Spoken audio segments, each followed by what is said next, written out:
때는 2006년 7월 초 새벽 3시경입니다. 중년의 남성이 이 만신창이가 된 한 여성을 데리고 강동경찰서로 들어오면서 소리칩니다. 여기요! 여기 이 아가씨가 큰 봉변을 당한 것 같은데 저 빨리 좀 도와주세요. 빨리! 당시 당직을 하고 있던 팀이 사건을 처음 접수를 했습니다. 당직팀 말로는 같이 온 남성이 입힌 걸로 보이는 옷을 이렇게 덮어서 알몸인데 겨우 가린 채로 신발도 신지 않고 맨발로 겨우 부축받아가지고 들어왔다 하더라고요, 경찰서로요. 머리는 다 헝클어져 있었고 뭔가에 잔뜩 겁은 먹었는지 덜덜 떨면서 울기만 하고 자신의 이름도 제대로 얘기를 못하는 그런 상황이었다고 하더라고요. 그 중년의 남성은 어쩌다 여성분을 경찰서로 데려온 건가요? 그 택시 기사님이었습니다. 저희 관할인 강동이랑 가까운 그 하남에서 손님을 내려주고 산길을 돌아서 내려오고 있었는데 도로 위에 허연 뭔가가 갑자기 기어 나오더랍니다. 아유, 처음에는 진짜 귀신인 줄 알고 깜짝 놀래가지고 그냥 가려고 했는데 이상한 생각이 들어서 급히 차를 세우고 다시 가보니까 아무것도 걸치지 않은 여자가 꿈틀대면서 기어 나오고 있었어요. 기어 나온 데다가 도로 위에서 꿈틀대고 있었다는 게 몸이 굉장히 지금 불편한 상태고 뭔가 충격적인 일이 있었던 것 같은데 어떤 상황이었습니까? 여성분은 청테이프로 눈과 입이 테이프로 이제 감겨져 있었고요. 손발까지 노끈으로 묶여져 있었다고 합니다.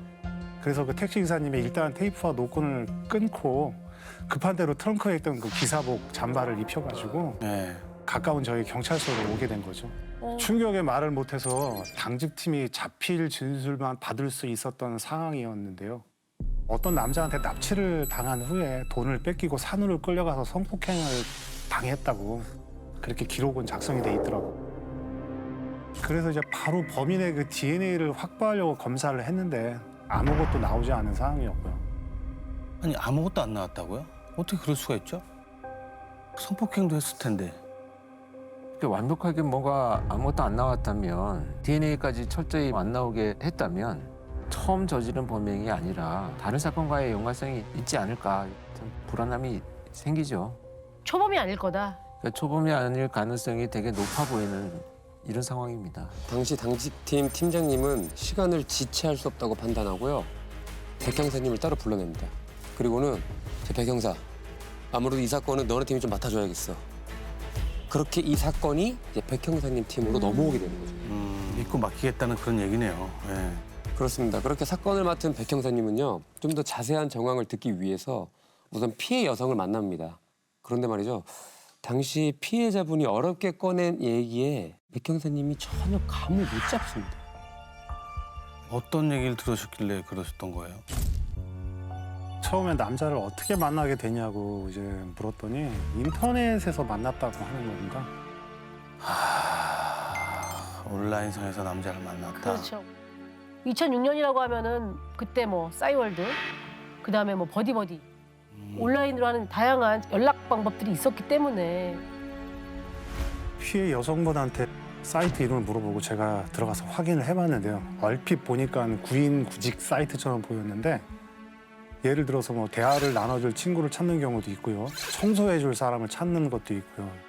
그중에 상당수는 몇 시간 데이트만 해주면 고액의 돈을 주겠다 하는 글들이 보이는 거죠. 그 당시에 시끄러웠던 애인 대행 사이트였습니다. 기억나시죠? 애인 대행 사이트. 2006년도 사건이잖아요. 네. 그때 막 이제 이런 사이트가 유행을 하던 시절이고 고액의 돈을 벌 수 있는 신종 서비스업으로 이게 알려지면서 아르바이트를 구하려고 하는 사람들이 막 이제 여기 사이트에 몰려들기 시작을 하는 이런 시점이죠. 야, 그럼 피해자도 아르바이트로 생각하고 나갔던 건가요? 피해자도 자신의 소개를 간단히 올리고 아르바이트를 구한다는 글을 올려뒀었는데 30대 남성이 그걸 보고 먼저 연락을 해왔다 하더라고요. 자신은 회사에 다니는 평범한 직장인이다. 이렇게 소개를 하면서 만나기 전까지 몇 차례 통화를 했는데 굉장히 친절하게 통화를 했다고 얘기를 하더라고요. 그래서 이제 몇 시간 대화만 나눠주면 아르바이트로 괜찮다고 생각을 해서 별 의심 없이 약속 장소로 나갔다고 얘기를 하더라고요. 남성은 만나자마자 지갑에서 수표 3장을 건넵니다. 그리고 드라이브를 하러 가자면서 자연스럽게 여성을 차에 태운 후에 그렇게 달려간 곳이 양평이었고요. 그런데 이제 양평에 들어서자마자 남자가 순간 돌변합니다. 갑자기 차를 세우더니요. 여성의 목에 칼을 들이대면서 뺨을 마구 때리고는 전혀 상상도 못할 얘기를 꺼냅니다. 어머, 뺨을 왜 때려? 나 사람 3명이나 죽여서 묻어봤어. 지금 너 하나 묻는 거 나한테 일도 아니야. 지금부터 내가 시키는 대로 하면은 목숨은 살려줄게. 그 두려움에 떨고 있는 피해자를 차에서 끌어내서 산속으로 들어가고 눈과 입을 테이프로 가리고 손발을 결박한 후에 겁탈을 하기 시작합니다. 어머. 그리고 피해자에게 카드번호, 비밀번호를 협박을 해서 알아낸 다음에 나차인 상태 여성을 그대로 트렁크에 싣고 몇 시간 동안 끌고 다니기 시작했습니다. 아유, 트렁크에 나체로 그 태우고 끌고 다녔다는 게 진짜. 아니 근데 조금이라도 뭐 여지가 없었는데 결박당하고 입 막히고 눈도 가려졌는데 거기서 어떻게 빠져나올 수 있었대요? 한참을 달리던 차가 몇 차례 멈춰섰다고 했습니다. 남자가 차에서 내렸다가 한도간 정적이 흐르고 차에 타면 차가 다시 움직이고 반복했다고 하더라고요. 그러다 갑자기 멈춰서더니 트렁크 문이 확 열리더랍니다. 그리고 여성을 강제로 끌어내려서 다시 한번 몹쓸 짓을 했다고 합니다. 여성이 잠시 정신을 잃었다 깨보니 차량 엔진 소리가 들리지 않아서 범인이 같다고 판단하고 무작정 빛이 나오는 쪽으로 기어 나왔다고 합니다. 살겠다는 이제 1년 만에 나왔다 그러더라고요. 아니 어쨌든 돌변의 직전까지는 그 범인의 맨 얼굴을 봤단 얘긴데 생김새나 그런 거 얘기했나요? 남성의 얼굴을 자세히 기억을 못 하더라고요. 여자가 충격이 커서 그런지. 어. 곱슬무늬에 그 줄무늬 반팔 티셔츠를 입고 있었다고 하고 팔에 문신이 있었다고 얘기를 하더라고요. 차에 탔을 때 기억나는 건 흰색 차량이었는데 대시보드에 자동차 모양의 방향제가 있었다고 합니다.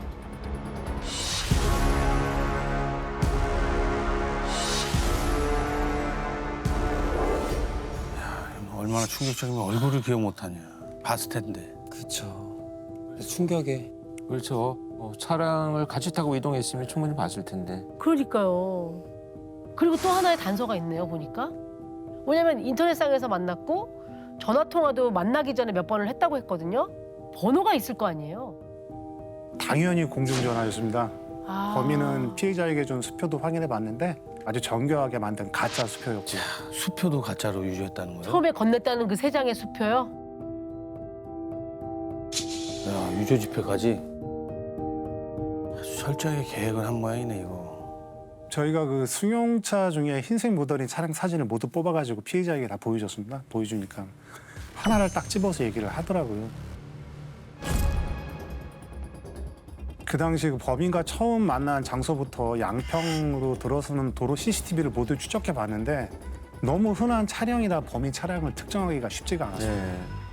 근데 범인의 차량을 찾아냅니다. 아. 어디서요? 범인이 피해자의 카드 비밀번호를 왜 물어봤다고 했잖아요. 피해자를 싣고 돌아다니다가 영등포의 한 마트 인출기에서 피해자 카드로 200만 원을 찾은 게 확인이 됩니다. 안타깝게도 인출기 CCTV에 범인의 얼굴은 찍히지 않았는데요. 인출한 그 시간대에 주차장을 빠져나가는 흰색 차량의 번호를 확보합니다. 아. 차 번호를. 네네네. 그렇죠. CCTV에 얼굴은 찍히지 않아서도 차량을 좀 조회해 볼 수는 있겠네요. 인적사항이 나오니까요. 네. 그런데 말이죠. 차량 번호를 조회한 형사님이 아주 난감한 상황이 오릅니다.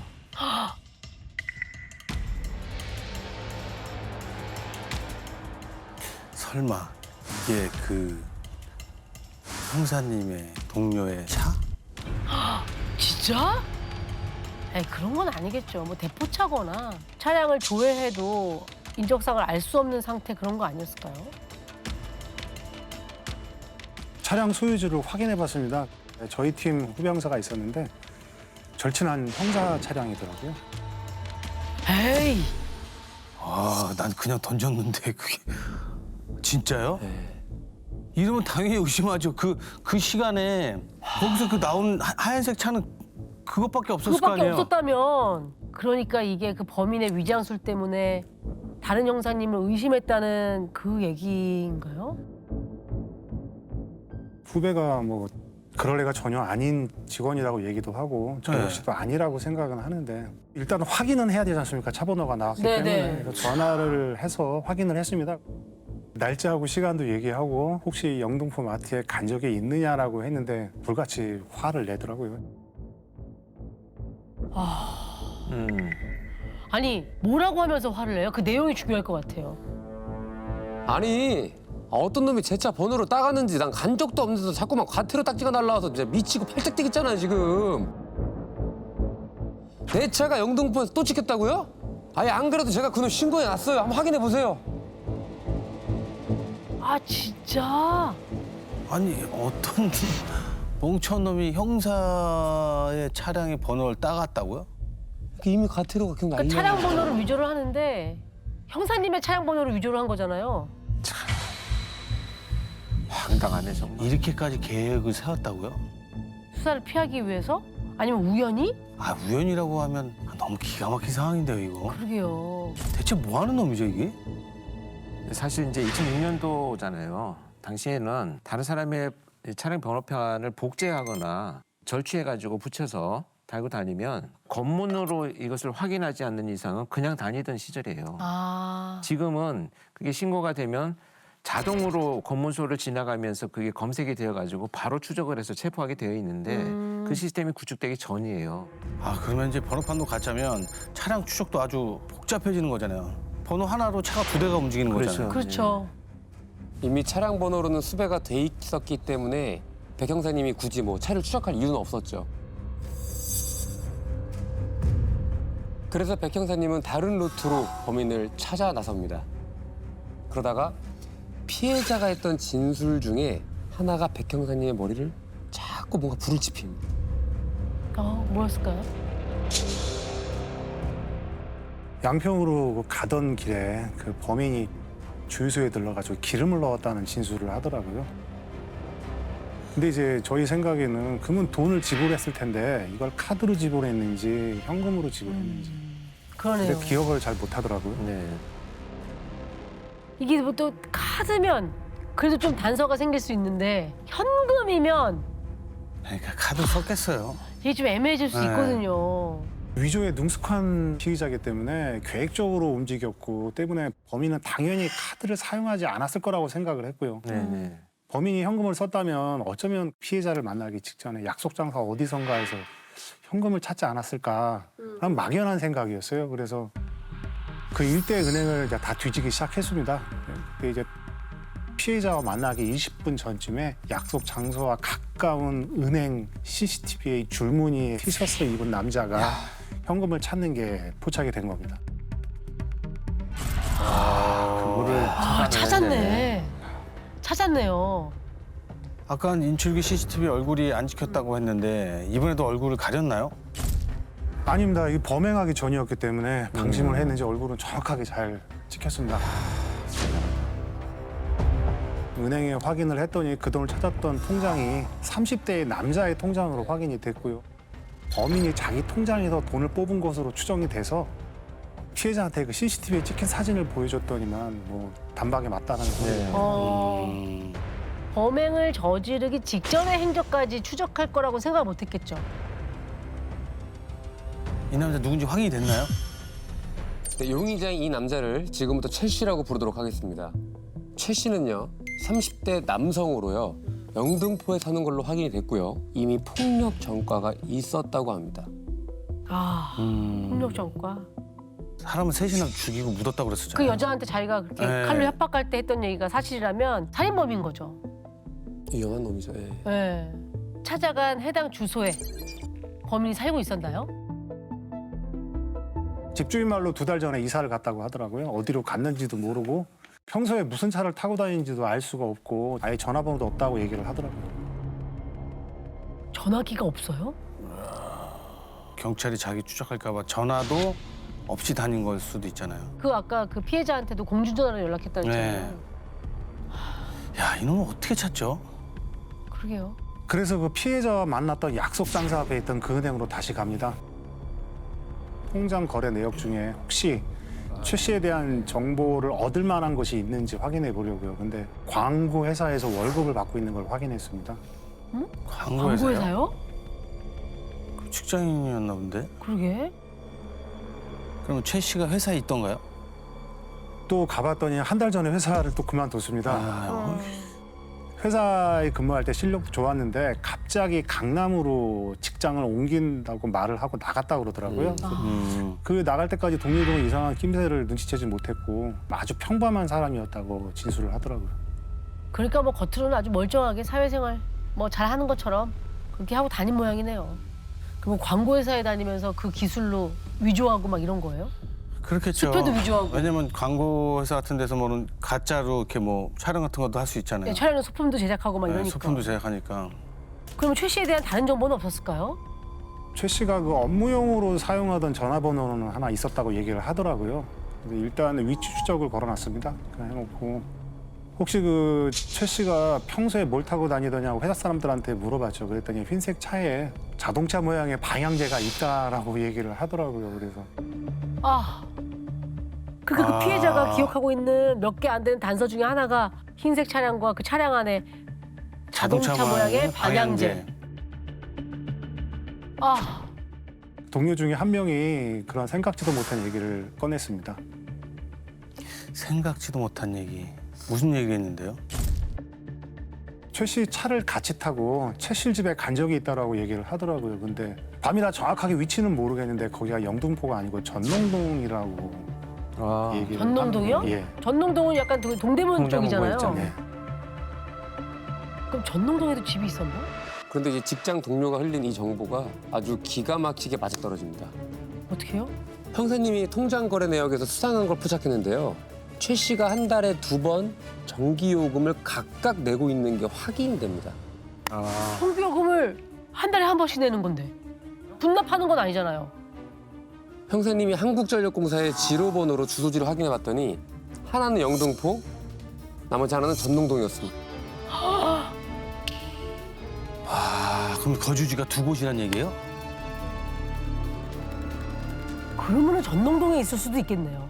그렇죠. 영등포는 이사 갔다고 했으니까. 그렇죠. 그래서 바로 형사님은 전농동으로 달려갑니다. 그리고 해당 주소지에 도착하자마자 백 형사님은 확신합니다. 최 씨가 지금 여기 숨어 있구나. 아니 도착하자마자 어떻게 근데 뭘 보고 확신하신 거예요? 주소지 앞에 흰색 승용차가 한 대 세워져 있는데요. 대시보드에 우리가 그렇게 찾아 헤매던 자동차 모양의 방향제가 방향제. 있더라고요. 그리고 번호판을 봤더니 제 후배 형사의 절친 형사 번호판이 떡하니 걸려 있더라고요. 그걸 발견한 순간 약간 짜릿하셨겠네요. 그렇죠? 아, 그래서 바로 덮치셨어요? 아니죠. 일단 집안에 있는지 확인부터 해야 싶더라고요. 그래가지고 차 앞에 유리에 명함이 꽂혀 있어서 저희가 전화를 걸었습니다. 아, 네, 안녕하세요. 앞집에 사는 사람인데요. 제가 내일 해외에 나가야 될 것 같아서 차를 좀 안쪽에 댔으면 하는데 그쪽 차가 막고 있어서 안에 들어갈 수가 없네요.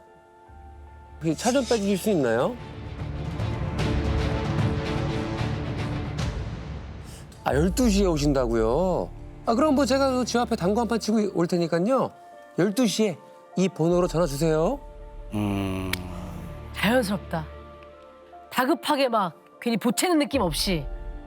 형사 업무의 절반은 기다림입니다. 그래요. 무조건 네. 기다려야 되고 조급하게 전화하거나 함부로 전화하게 되면 그동안 저희가 작업했던 게 다 날아갈 수가 있기 완전 때문에 수포로 그냥 날아가는 거지. 무조건 기다려야 됩니다. 무조건 무조건 인내하고 기다려야 되는데 아, 그래서 범인한테 연락이 왔습니까? 12시 되니까 주차장으로 누가 전화하면서 걸어오고 있더라고요. 자세히 보니까 CCTV에 찍힌 그 얼굴이 맞더라고요. 자연스럽게 제가 다가가니까 이제 그쪽에서 안녕하세요. 앞집 분이세요? 그러길래 너 잡으러 온 형사입니다라고 얘기를 했습니다. 아니요. 너 잡으러 온 형사입니다. 너 잡으러 온 저승사자다. 그들이 뭐라고 하던가요?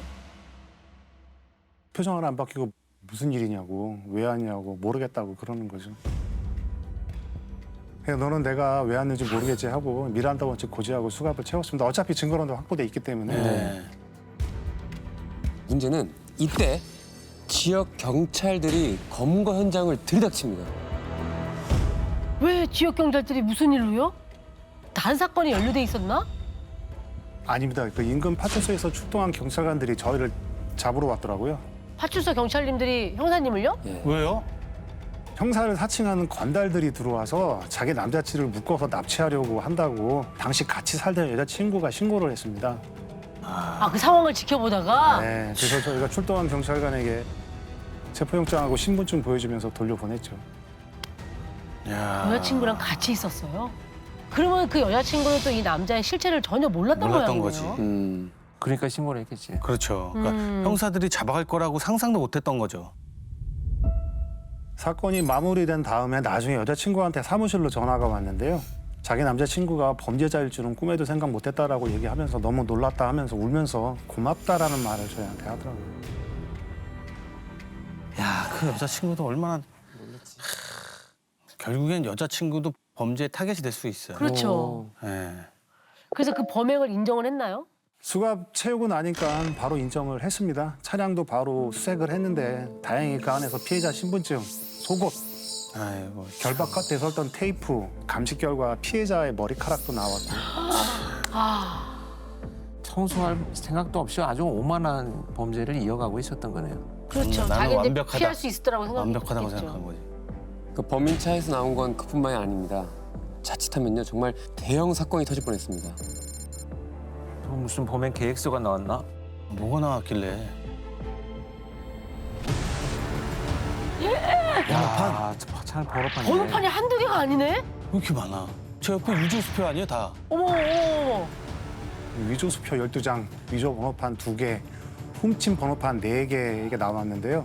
보시면 그 위조 번호판이랑 실제 훔친 번호판 크기가 숫자까지 너무 비슷합니다. 티가 안 날 정도로 똑같이 만들었고 수표는 그 아르바이트로 하던 디자이너 회사에서 포토샵 프로그램 이용해서 만들었다고 그래. 하더라고요. 아, 그러니까. 그래. 와, 진짜 이런 판단을 어떻게 할까 그래? 야, 이거 만약에 못 잡았으면 계속해서 사건이 일어나고 쌓였을 거 아니에요.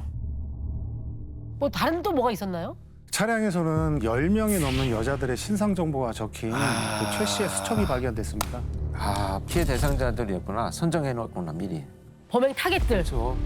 그러면 그 리스트에 있던 여자분들이 다 무사했나요? 설마 그 피해자 협박할 때 내가 3명을 죽였다고 그랬잖아요. 그래, 묻었다고 했잖아. 다행히 저희가 일일이 여성분들을 다 확인했는데요. 추가 피해자는 없었습니다. 모두 A&대행 사이트에 아르바이트를 구한다고 글을 올렸던 여성들의 신상이었고 범행 대상자였죠. 앞으로 범행의 대상자. 아이, 그 범행 15일 전부터 범행 대상을 인터넷 사이트에서 찾고 있었더라고요. 협박할 때 한 말은 피해자를 겁주기 위해서 허풍으로 한 걸로 들어갔습니다. 일단은 뭐 그 와중엔 다행이네요. 그건 천만 다행이네요. 근데 왜 그런 범행을 저지르고 피해자한테는 왜 그런 짓을 했답니까? 광고 회사를 그만두고 바로 이직이 어렵다 보니까 돈이 필요해서 벌인 짓이라고 진술을 하더라고요. 지도 돈이 필요했으면서 그 아르바이트를 구하는 사람을 접근해가지고 그렇게 범죄를 저질러? 마지막으로 정말 궁금한 게 후배 형사님 있지 않습니까? 아니 그 번호판을 어떻게 유지한 거예요? 그러니까. 근데 이게 정말 우연이었더라고요. 대부분의 길에 세워져 있던 차량 번호판을 떼갖고 가서 집에 와서 번호판을 만들고 차도 없었어요. 흰색 차량도 훔친 차량이었고 차도 한 번 훔친 게 아니더라고요. 친구 차량을 몇 번 빌려 타고 열쇠를 복사해서 또 차를 훔치기도 하고요. 자기 회사 사장 부인의 차를 주차해준다고 하고 몰고 도망간 적도 있고요. 야 이놈은 완전 상습범이었네. 상습법이네. 무슨 말도 안 되는 짓을 이렇게 했냐. 최 씨가 검찰에 송치될 때 얼마나 심각한 범죄를 저질렀는지 전혀 깨달지를 못하고 있구나 싶었던 게 해맑은 표정으로 이제 형사님한테 선물 하나 주고 가고 싶다 그러면서 자기가 가지고 있던 물건 중에서 일본 돈 10,000엔짜리 지폐 한 장을 주더라고요. 근데 심심해서 만들었다고. 아, 진짜 정신 나간 놈이네 정말. 심심해서? 아니 이거는 내가 볼 때는 한국에서 하다가 뭐 잘못되면 외국 가서 범죄를 또 저지를 생각인 것 같아. 아이고 참. 참네. 재판 결과는 어떻게 됐나요? 특수강도, 감금, 절도, 부정수표 거래, 자동차 관리법 위반 등 혐의로 징역 2년 6개월에 벌금 70만 원을 선고받았습니다. 징역 2년? 납치했고 강간했잖아요. 아니 피해자에 대한 죄목이 안 들어가 있어요 지금. 저희한테 조사받을 때까지만 해도 성범죄 혐의를 전부 인정하고 강도 강간 등 혐의로 저희는 검찰로 송치를 했는데 재판 과정에서 강도 강간 혐의가 공소가 취소가 됐더라고요. 아니 공소가 취소됐다니. 공소가 왜 취소가 돼요? 대체 왜요? 지금은 법이 개정이 됐는데 당시에 이 성범죄가 반의사 불벌죄였었어요. 의사에 반해서 처벌할 수 없다라는 거거든요. 법정에서 증인으로 나오지 않았을 수도 있고 다양한 이런 경우들이 예상이 됩니다.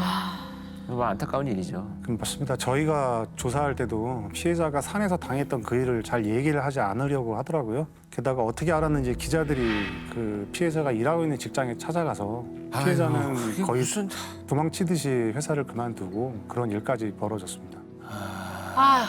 왜 그러냐? 아니, 왜 찾아가? 피해자는 왜 찾아가냐? 피해자는 왜 찾아가냐 지켜줬어야지. 그거를. 그건 참 말도 안 되는 일이 또 있었구나. 아이, 아 이것도 범죄야. 범죄예요, 진짜. 이것도 범죄예요. 찾아간 것도 범죄지. 그건 가해자의 입장만 도와준 꼴이 됐잖아요. 결과적으로는.